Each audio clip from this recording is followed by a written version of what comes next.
Innal hamdalillah nahmaduhu wa nasta'inuhu wa nastaghfiruh wa na'udzu billahi min shururi anfusina wa min sayyiati a'malina. Man yahdihillahu fala mudhillalah wa man yudlil fala hadiyalah.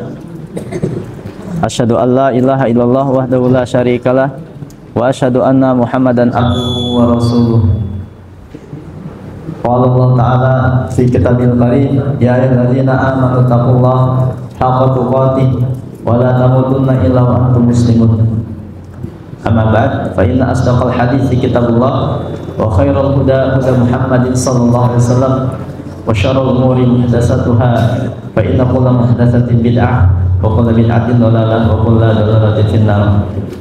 Ma'asyiral muslimin, ikhwan dan akhwat, para tulab rahimani wa rahimakumullah. Alhamdulillah, puji syukur kita panjatkan kehadirat Allah Subhanahu wa taala, yang mana pada malam hari yang berbahagia ini kita bersyukur diberikan kembali oleh Allah Subhanahu wa taala untuk sama-sama mengkaji ilmu, ya, menelaah ilmu agama Allah Subhanahu wa taala. Ya, kita meneruskan kembali kajiannya pada pertemuan sebelumnya, yaitu suatu tema wasiat Nabi sallallahu alaihi wasallam kepada sahabat Abu Dzar radhiyallahu taala anhu. Kita meneruskan apa yang telah diwasiatkan oleh baginda Nabi kita Nabi Muhammad sallallahu alaihi wasallam kepada sahabat yang mulia Abu Dzar radhiyallahu taala anhu. Sebagaimana Abu Dzar mengisahkan, atau ausani khalili Rasulullah SAW, kasihku Rasulullah SAW telah mewasiatkan kepadaku bisab'in, dengan 7 perkara. Yang pertama, bihubbil masakin wa an adnu minhum, yaitu cinta kepada orang-orang miskin, orang-orang fakir, dan kita dekat dengan mereka. Yang kedua, wa an anzura ila man huwa asfala minni wa la anzura ila man huwa fawqi. Aku diwasiatkan agar aku melihat kepada orang yang di bawahku. Yang dimaksud di sini yaitu dari dunia, ya, dari urusan dunia.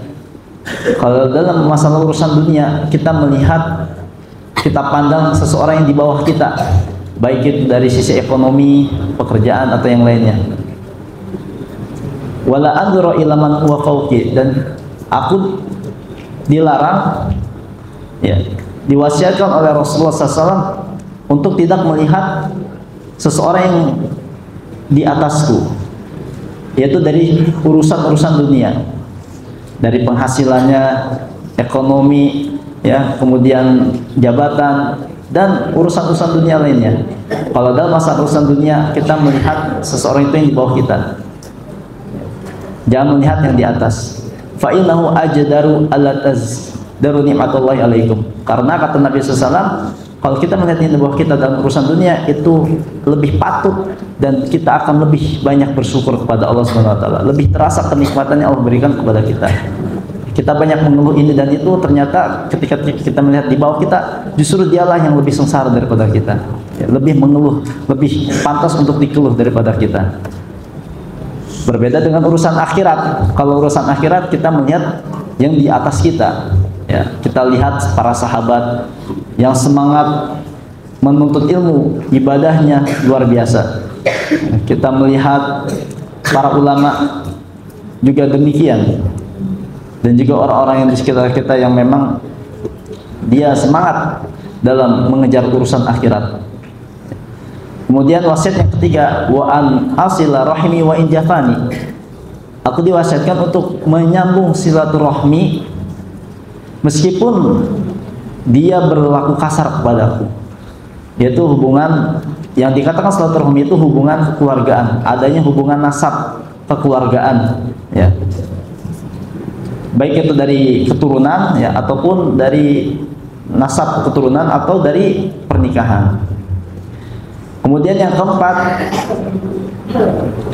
wa an ukhthira min la haula wala quwwata illa billah. dan aku diwasiatkan untuk memperbanyak mengucapkan kalimat la haula wala quwata illa billah.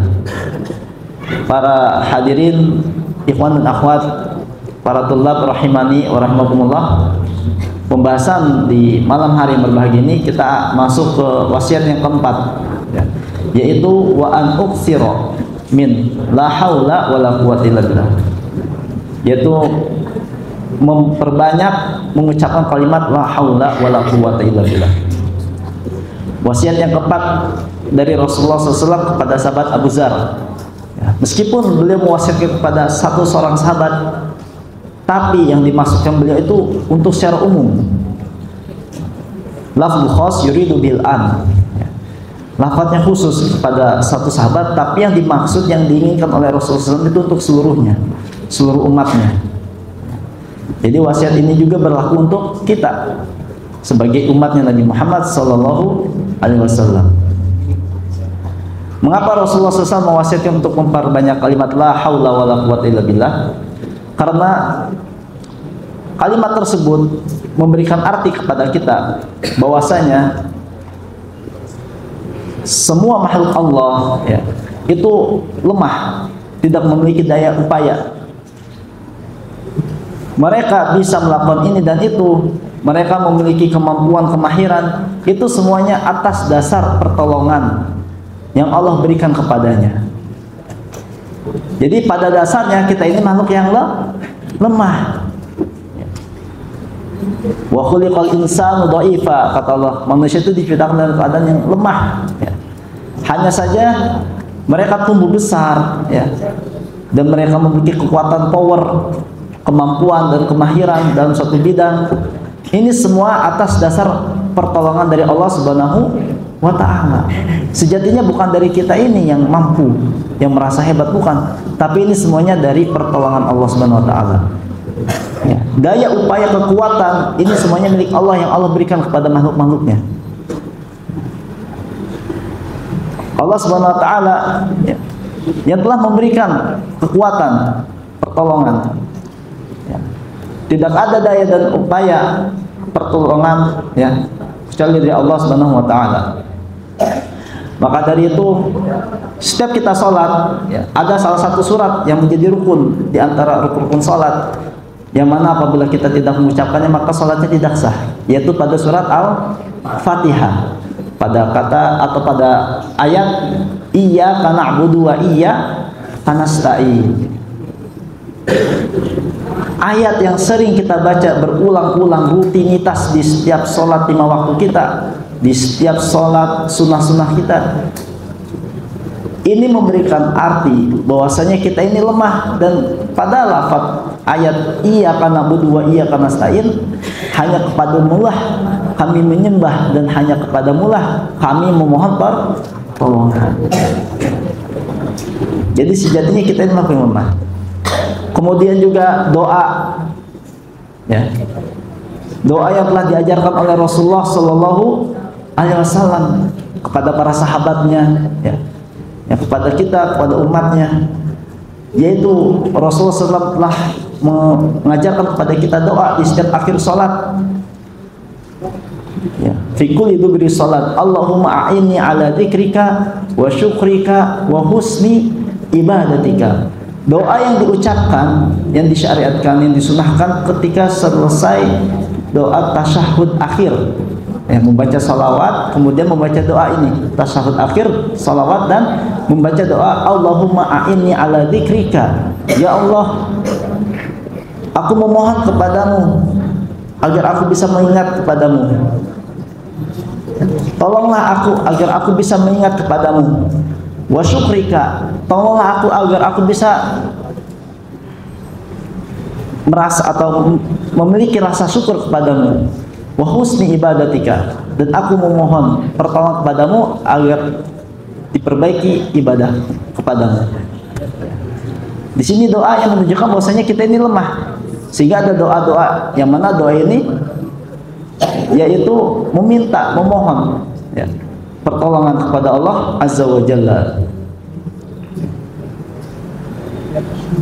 Sehingga di sini memberikan pelajaran kepada kita semua, ikhwan dan akhwat, para tulab rahimani wa rahimakumullah, bahwasanya kita ini tidaklah pantas untuk berlaku sombong. Sama sekali kita nggak pantas untuk berlaku sombong, karena kita ini sejatinya makhluk yang lemah yang tidak memiliki daya upaya.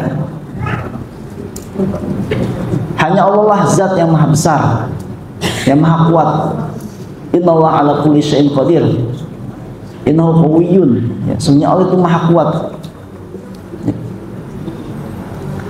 Sehingga kita tidak perlu atau tidak pantas ya untuk menyombongkan diri. Apa yang perlu disombongkan dari jasad yang diisi dengan ruh yang penuh lemah ini? Karena kita semua tentunya pasti akan binasa. Kalau kita merasa kuat, kita memiliki daya upaya, pasti kita akan hidup selamanya. Ya. Kita sendiri pun juga asalnya tidak ada di muka bumi ini. Kita semua sepakat bahwasanya kita semua ini diciptakan oleh Allah. Kita beberapa tahun yang lalu, entah puluhan atau ratusan tahun yang lalu, kita belum menginjakkan kaki kita di muka bumi ini. Setelah itu Allah tetapkan kita untuk lahir di dunia ini, kemudian kita beranjak perkembangan ya, dari mulai belia, usia remaja, dewasa sampai tua dan seterusnya. Kalau kita memang merasa kuat, tentu kita sudah ada, ya tidak diciptakan. Dan kita pun juga kalau memang diciptakan, pasti kita akan hidup selamanya di muka bumi ini. Tapi kenyataannya tidak. Semuanya pasti akan binasa. Ya, kullu nafsin dha'iqatul maut. Setiap jiwa itu pasti akan merasakan kematian. Adakah di sini yang merasakan hidup selamanya? Ya, tentu tidak ada. Ya. Siapapun orangnya, yang entah dia mengaku dirinya memiliki kekuatan, power, pemain tinju, pemain atau petarung yang hebat, pasti semuanya akan binasa, akan lenyap, akan hilang, akan merasakan namanya kematian. Ya, sehingga kita tidak pantas untuk menyombongkan diri. Kemudian wasiat berikutnya, yaitu yang kelima, wa an atakallama bimuril haq. Aku diwasiatkan oleh Rasulullah SAW untuk berbicara yang benar meskipun itu pahit. Berbicara yang benar meskipun itu pahit. Karena kita ya, diperintahkan oleh Allah dan juga Rasulnya SAW untuk menegakkan kebenaran. Kuntum khaira ummatin ukhrijat linnas ta'muruna bil ma'ruf wa tanhauna 'anil munkar. Wal takum minkum ummatun yad'una ilal khairi ya'muruna bil ma'ruf wa yanhauna 'anil munkar. Kuntum khaira ummatin ukhrijat linnas. Kalian adalah umat yang keluar, yang memerintahkan kepada yang ma'ruf, memerintahkan kepada kebenaran, dan mencegah dari segala bentuk kemungkaran. Ya. Dan ini menjadi sebuah perintah yang Allah perintahkan kepada kita. Dan namanya kebenaran ya, pasti ada lawannya, yaitu kebatilan. Hati yang keras ketika disampaikannya kebenaran, pasti dia akan menolak, akan berlaku sombong. Oleh karenanya, kata Nabi SAW, bimuril au an atakalam bimur kulil haq walau kana murran. Berkatalah yang benar meskipun itu pahit. Ya. Memang perkataan benar itu sangatlah pahit. Ya.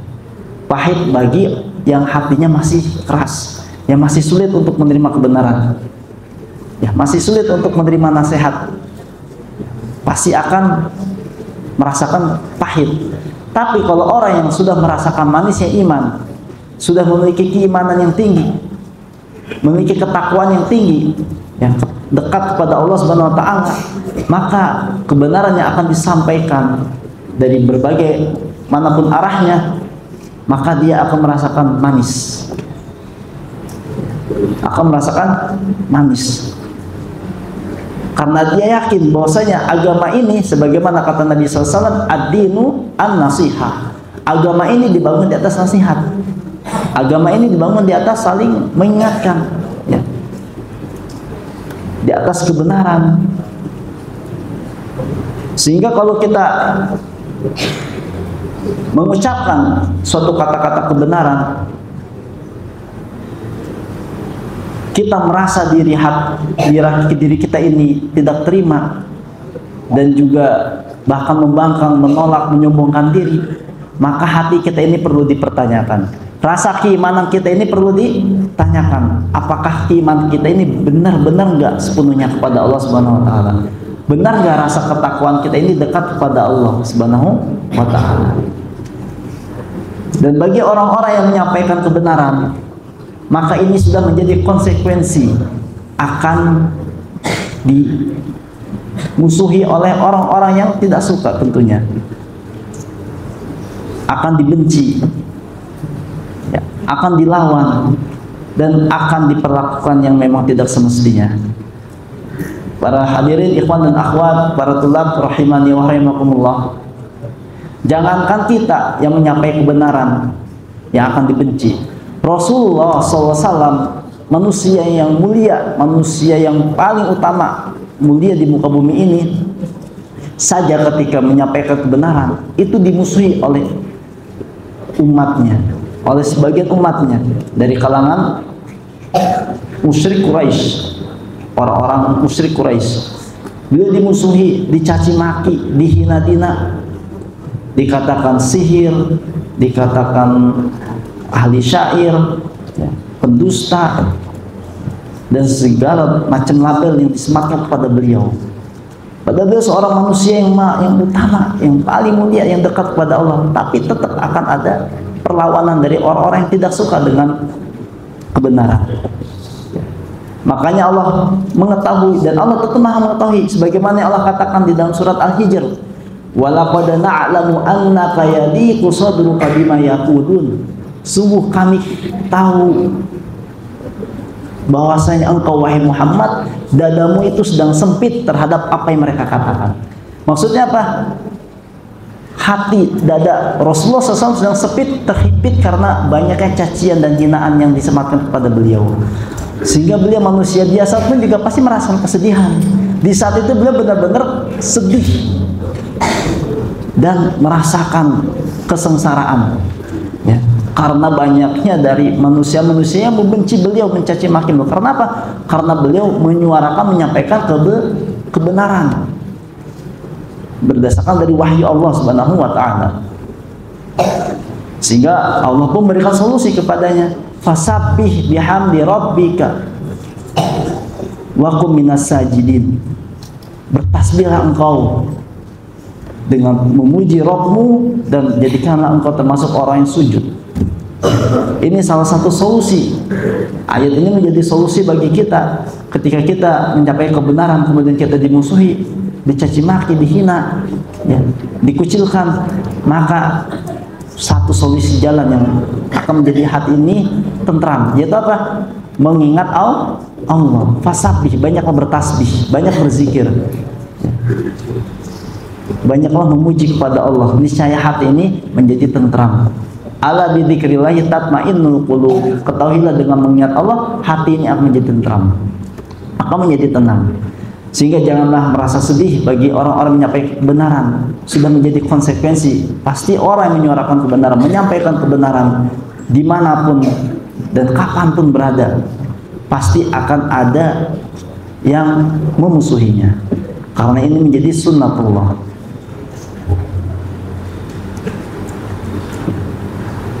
Makanya kata Nabi SAW, orang yang menyampaikan kebenaran akan mendapat sebuah keutamaan, yaitu keutamaan jihad yang paling utama. Dia memiliki keutamaan jihad yang paling utama. Afdalul jihad kalimatu haqqin inda sultan jair. Kata Nabi SAW, jihad yang paling utama yaitu kalimat hak, kalimat kebenaran, menyampaikan kebenaran di sisi penguasa yang zalim. Tentunya kita ikhwani at-tullab, jamaah hadirin, ikhwan dan akhwat yang semoga dirahmati Allah Subhanahu wa taala. Dalam hadis ini ketika dia berhadapan dengan penguasa harus menyampaikan kebenaran, tapi dengan cara yang patut. Ya. Dengan penguasa aja kita harus bicara dengan patut, apalagi berbicara kepada selain dari penguasa, pemimpin. Ya. Tentu kita juga di sini diperintahkan oleh Rasulullah SAW menyuarakan kebenaran. Ini merupakan daripada jihad yang paling utama. Jihad fi sabilillah. Kita menjadi orang-orang yang Allah katakan kuntum khairu ummatin ukhrijat linnas ta'muruna bil ma'ruf wa tanhauna 'anil munkar. Yang Allah katakan engkaulah sebaik-baik umat yang keluar, yang berhadapan kepada manusia untuk memerintahkan suatu yang ma'ruf, menyampaikan kebenaran dan mencegah dari berbagai kemungkaran.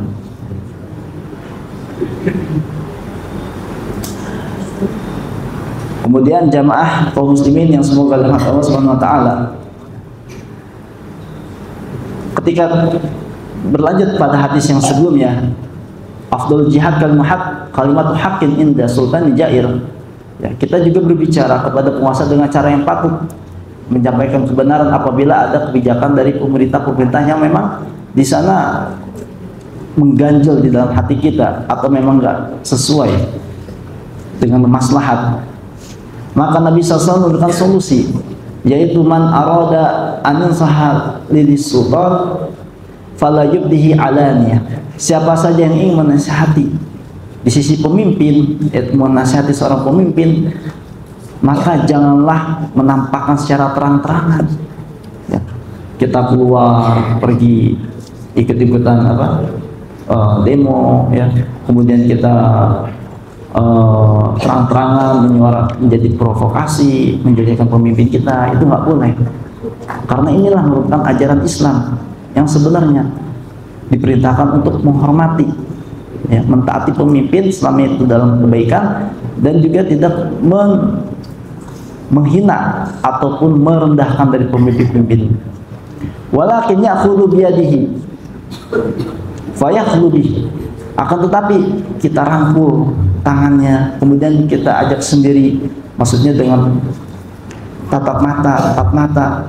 Fa in qubila minhum fadaq. Jika pemimpin itu menerima nasihat, maka itulah yang terbaik. Wa illa kana qad adal ladzi alaih. Kalau pemimpin itu tidak menerima nasihat kita, ya sudah, kita telah menunaikan kewajiban amanah yang telah dibebankan kepadanya. Para tulab rahimani wa rahimakumullah.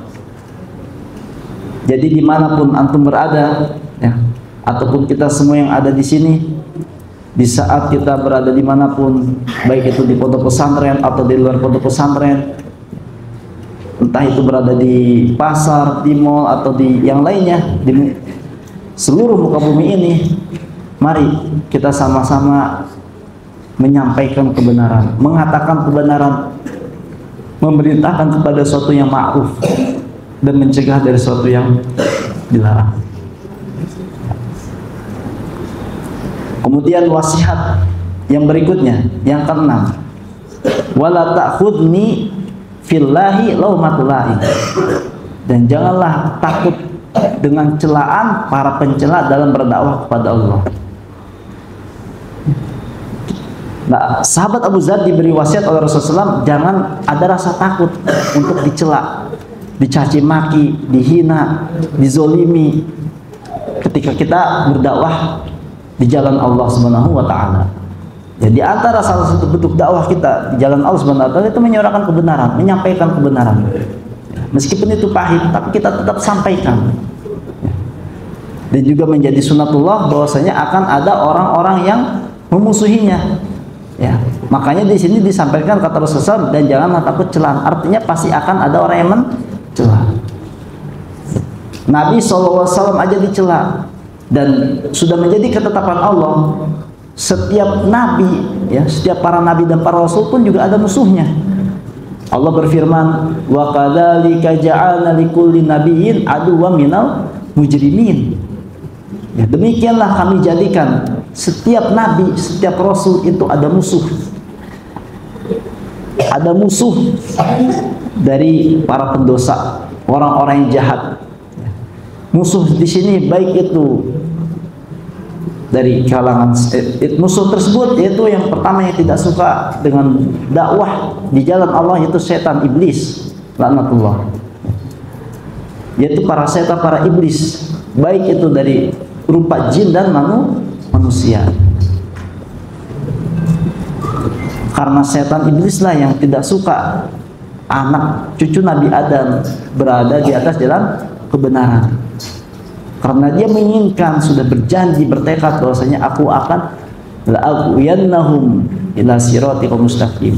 Aku akan sesatkan anak cucu mereka, anak cucu Nabi Adam dari jalan yang lurus. Dan ketika kita berdakwah, mengajak umat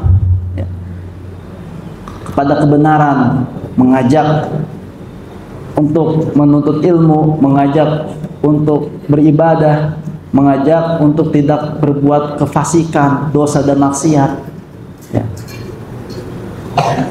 Ketika itu pun kita sudah menjadi bagian dari seorang yang menyampaikan kebenaran, seorang yang menjadi penerusnya dakwah para nabi dan para rasul, ya. Ketika memang adanya kemungkaran, kita sampaikan ini tidak boleh, adanya kebaikan kita sampaikan, ini suatu yang diperintahkan, suatu kewajiban yang harus dilakukan. Dan sudah menjadi ketetapan Allah juga, jamaah kaum muslimin yang semoga dirahmati Allah Subhanahu wa taala, bahwasanya setiap seseorang yang menyampaikan kebenaran, meskipun dia dimusuhi, meskipun dia dicaci maki, dihina, dicela dan dizolimi, pasti pertolongan Allah akan datang, ya, pasti pertolongan Allah itu pasti datang. Sebagaimana Allah berfirman, wa kana haqqan alaina nasrul mu'minin, dan merupakan hak kami untuk menolong orang-orang yang beriman. Inna lanansuru rusulana walladzina amanu fil hayatid dunya wa yauma yaqumul ashhad.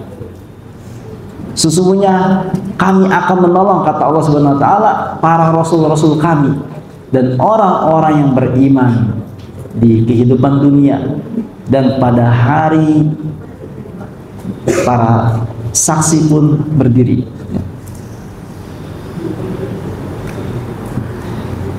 Ayat kedua yang telah disebutkan menjadi dalil bahwasanya seseorang yang ketika dia menyampaikan kebenaran, berdakwah kepada Allah, pasti akan ditolong. Kita lihat sejarahnya dari kisah-kisah para nabi dan rasul yang menjadi bukti bahwasanya orang yang berdakwah menyampaikan kebenaran itu akan ditolong meskipun dia dihina, pasti akan ada pertolongan dari Allah. Contohnya kisah Nabi Nuh alaihissalam.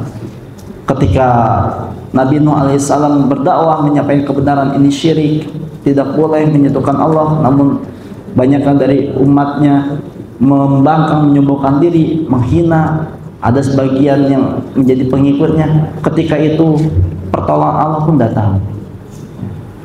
Ya, ketika diberikan musibah yang sangat besar, ya, diberikan banjir yang sangat besar.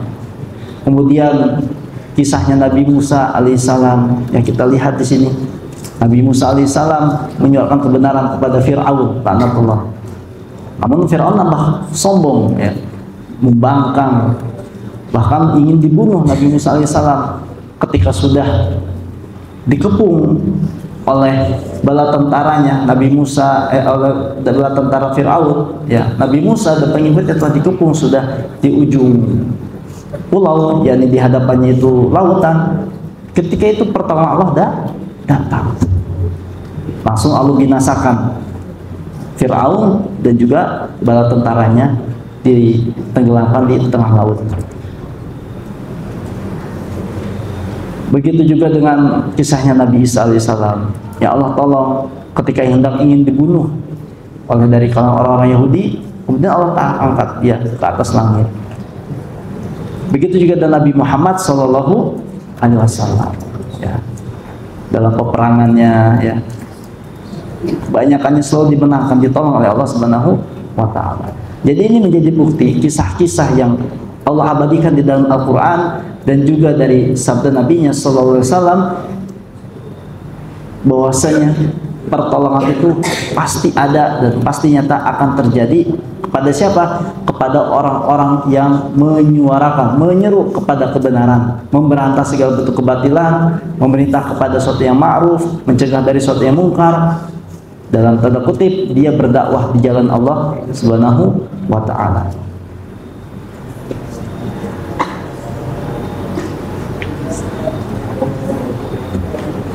Kemudian wasiat yang terakhir, yang ketujuh, kata Rasulullah SAW kepada sahabat Abu Dzar, wa alla yas'alan nasa syai'an, dan janganlah engkau meminta-minta sedikit pun kepada manusia. Kenapa? Karena meminta-minta itu suatu sifat yang sangat tercela, merendahkan diri di hadapan manusia. Dan kita tidak boleh merendahkan diri. Kita juga punya ifah, punya izzah, punya kemuliaan, punya kehormatan yang harus kita jaga. Makanya Nabi SAW pernah bersabda, la an ya'khudha ahadukum hablahu, sungguh seseorang di antara kalian mengambil tali, fayatiya bi khuzmati hatabin ala dhuhri, lalu ia ikat kayu bakar dengan tali tersebut, kemudian dipikul di atas punggungnya, fayabi'aha, dan dijual kayu bakar tersebut, fayaquhallahu biha wajha, sehingga di sanalah Allah jaga kehormatannya, khairul lahu min an yas'alan nas, itu lebih baik daripada meminta-minta pada manusia. Artinya di sini Allah menginginkan hambanya itu beramal atau bekerja, berusaha, ya, menguras keringat, tidak bermalas-malasan, tidak mengemis, meminta-minta kepada manusia. Ketika kita kondisi ekonomi sedang kosong, maka kita diperintahkan untuk bekerja, berusaha, ya. Dengan membawa kayu bakar, kita ambil, yang kita cari di hutan, kemudian kita pikul, kita bawa ke pasar dan kita jual, itu lebih mulia, lebih baik daripada dia meminta-minta. Sebagaimana kata Rasulullah SAW. Kalau di zaman sekarang mungkin kita bisa disamakan dengan, kalau zaman dulu kan masih zamannya kayu bakar. Kalau sekarang mungkin sudah zamannya canggih dan modern, sehingga sudah jarang, ya, kecuali di kampung-kampung. Ya, kita lihat para pemulung. Para pemulung ini mereka berusaha. Ya, mereka berusaha, ada ikhtiar, usaha, ada keringat yang dia kerahkan untuk menjaga kehormatannya. Ya, meskipun kita lihat dia terlihat hina pekerjaannya, tapi di mata Allah itu menjadi sebuah kemuliaan daripada dia meminta-minta kepada manusia. Ya, dia ambil itu botol-botol yang bekas dari tong sampah, ya, kemudian dikumpulkan, setelah itu dia jual. Itu diibaratkan seperti kata Nabi SAW di zamannya mencari kayu bakar, kemudian dijual. Itu lebih mulia, lebih baik daripada dia meminta-minta. Kita yang kita lihat bukan dari pekerjaan yang rendah, bukan, tapi kita lihat dari keikhlasan dia, dari usaha dia bekerja untuk menjaga kehormatannya, dan Allah di situ yang memberikan kemuliaan, bukan dari penilaian kita.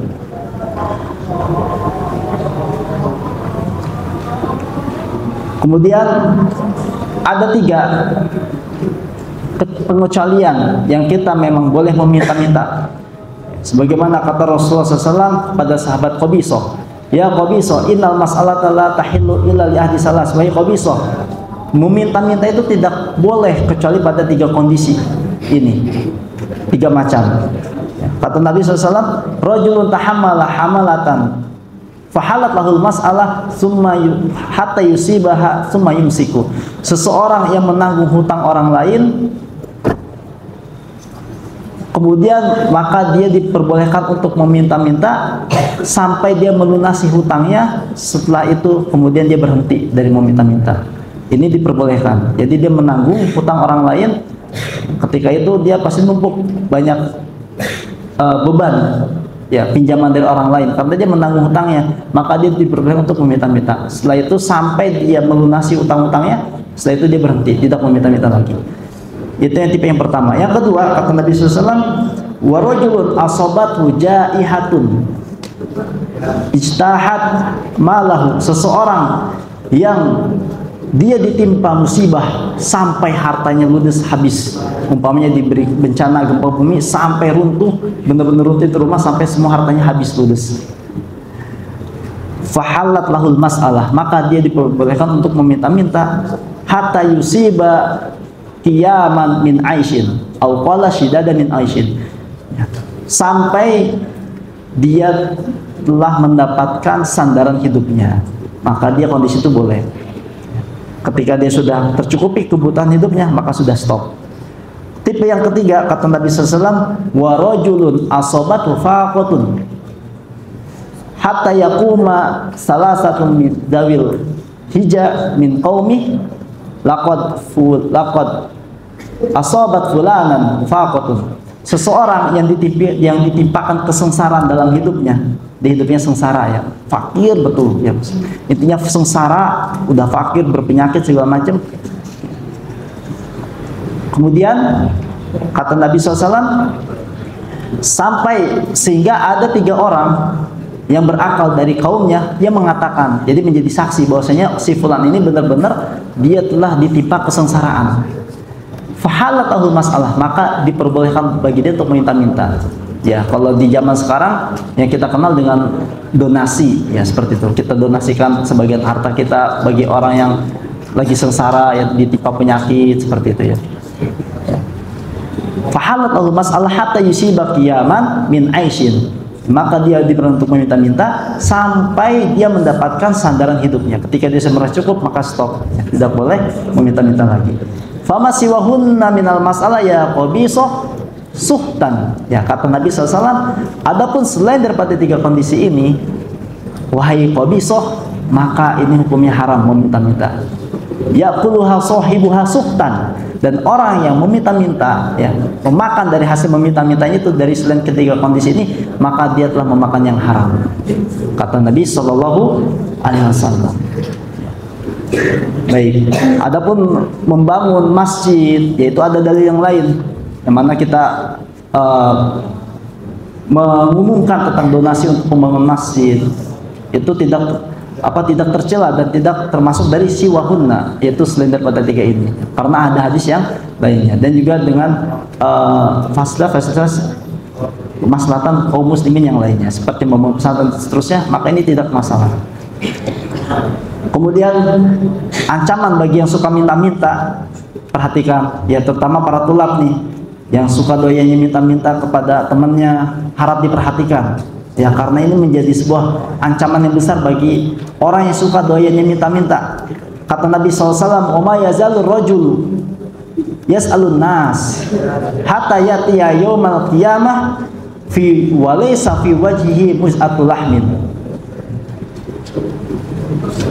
Senantiasa seseorang yang selalu minta-minta, entah minta makanan terus-terusan, ya, minta duit, malakin adik kelasnya, ya, kemudian dia meraup atau merampas harta, meminta dari teman atau dari adik kelas, intinya dia benar-benar, ya, memaling dengan cara yang halus, gitu, yaitu dengan minta-minta. Maka kata Nabi SAW, hatta ya'ti yaumal qiyamah, sampai nanti di hari kiamat kelak, di wajahnya dia akan dibangkitkan, di wajahnya itu tidak ada sekerat daging sedikit pun. Jadi dia dipenuhi dengan tulang, tidak ada daging sedikit pun. Ini kata Nabi SAW. Segini menjadi ancaman, ya, bagi yang orang suka minta-minta, ya, harap di stop, ya, kita semua tobat kepada Allah Subhanahu wa Ta'ala. Dan ini bentuknya macam-macam, entah itu dia malak uang, ya, malak adik kelasnya, atau minta-minta makanannya, yang merampas dan seterusnya, ya. Baik, Inilah diantara 7 wasiat yang disampaikan oleh Rasulullah SAW kepada sahabat Abu Dzar radhiyallahu anhu, dan ini berlaku untuk kita semua sebagai umatnya. Tentu ini menjadi sebuah bekal perjalanan hidup kita di dunia ini untuk bisa mewanti-wanti dan menjalankan wasiat yang telah disampaikan oleh Rasulullah Sallallahu Alaihi Wasallam, sehingga kita mengetahui mana yang kita harus lakukan, mana yang tidak kita lakukan. Baik, ini yang bisa disampaikan, semoga bermanfaat. Apa yang disampaikan yang benar datangnya dari Allah Subhanahu Wa Taala, dan apabila salah, ada kesalahan datangnya dari syaitan dan kesalahan kekurangan diri pribadi. Naktafi bihadzal qadar wa sallallahu wasallam ala nabiyina Muhammad wa ala alihi wasallam. Subhanakallahumma wa bihamdika. Wa laqad yassarna al-Qur'ana lidh-dhikri fahal min muddakir.